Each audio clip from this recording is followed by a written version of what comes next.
Sexta-feira, dia do quadro Inovação, esse quadro semanal, né, que a gente conversa com o Samuel Leite sobre tecnologia, sobre as tendências, né, principalmente do mundo da inovação e também da tecnologia. Boa tarde para você, Samuel, tudo bem? Boa tarde, Leandro, tudo ótimo. Vamos lá, Samuel, eu acho que eu e a Stephanie, a gente já comentou um pouco o assunto, até porque a gente já fez entrevistas com especialistas em segurança em outros momentos aqui, né?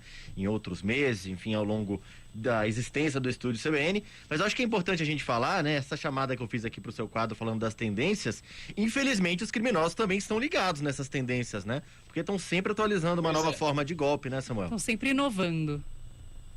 É verdade, Leandro e Stephanie. Na verdade, na época, a gente fala que segurança, né, cibersegurança é um jogo sempre de gato e rato, né? Da mesma maneira que as pessoas e as empresas de tecnologia, de segurança e automação tecnológica acabam criando ferramentas e técnicas para coibir ataques e fraudes, as pessoas, enfim, que desejam se valer desse tipo de ataque acabam também criando novas técnicas. E o que eu trago para vocês e para nossa audiência é o resultado de uma pesquisa nova que o Instituto, que o Observatório, na verdade, FEBRABAN, que é a Federação Brasileira de Bancos, em conjunto com o Instituto de Pesquisas Sociais, Políticas e Econômicas, o IPESP, revelou que os ataques de phishing, que são justamente esses ataques que se valem de uma técnica para te cogitar, oferecer alguma coisa diferente em troca de uma senha, de um dado sigiloso.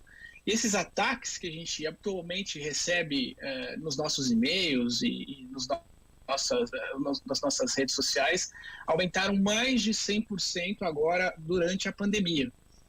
E aqueles golpes, esses também bastante, que estão cada vez mais comuns agora, nesse momento que a gente está vivendo, que são os golpes das centrais telefônicas falsas, que se valem para fazer uma troca de um cartão de crédito, alguma coisa nesse sentido, aumentaram 340% durante a pandemia.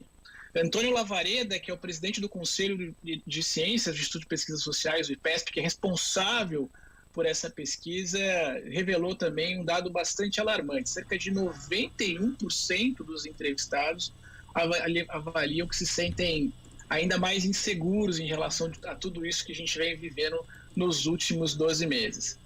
E o crime virtual, o golpe virtual que mais cresceu nesse processo foi justamente esse que eu acho que todos os nossos ouvintes que estão em casa, que estão, enfim, por aí, nos acompanhando nesse momento, já devem ter ou passado por ou conhecido alguém que passou por, que é o tal do crime do WhatsApp, ou o golpe do WhatsApp.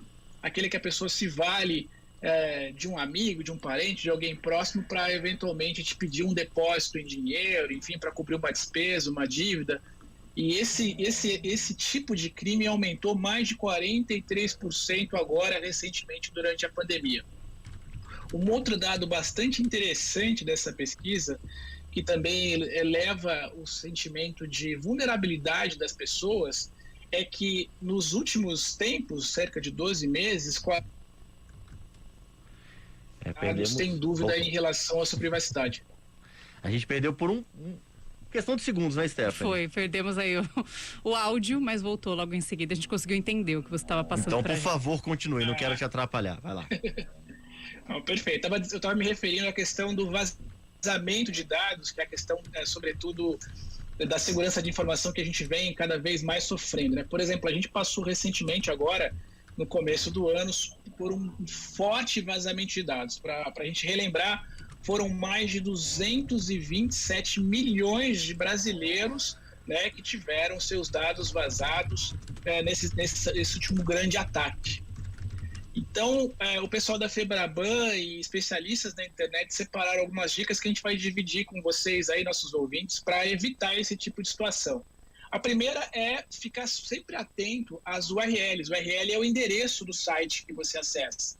Então, tente verificar, um banco sempre tem um endereço oficial, né, o nome do banco.com.br. Então, fica muito atento ao URL, ou seja, ao endereço especificamente desse acesso, para evitar acessar ambientes que não sejam os ambientes oficiais do dado. Outra coisa muito importante é que a imensa maioria dos bancos não manda e-mail pedindo para trocar a senha, pedindo para você fazer um recadastro. Isso não acontece por esse meio digital. Geralmente isso acontece no meio físico, você recebe um contato de um gerente, alguma coisa nesse sentido. Então, preste muita atenção nos links com arquivos executáveis, que são aqueles programinhas que a gente clica para rodar.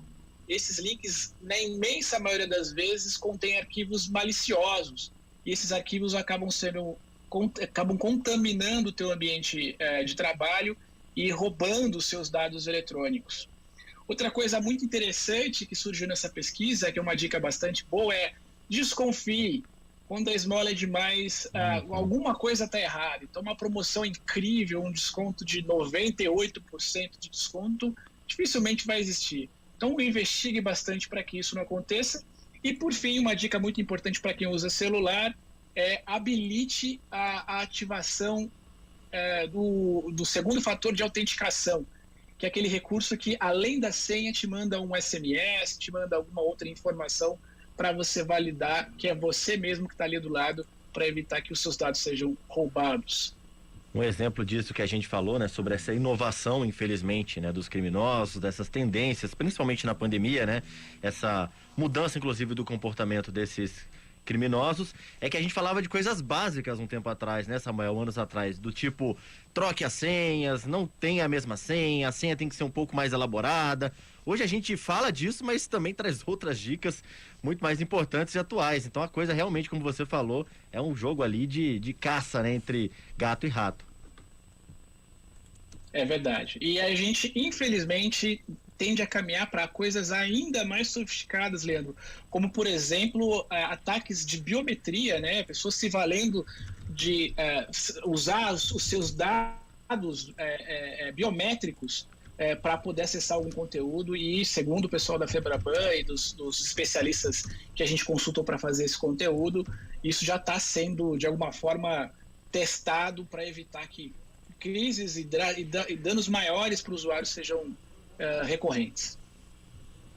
Samuel Leite, muito obrigada por trazer para nós esse assunto, né, no quadro Inovação dessa semana.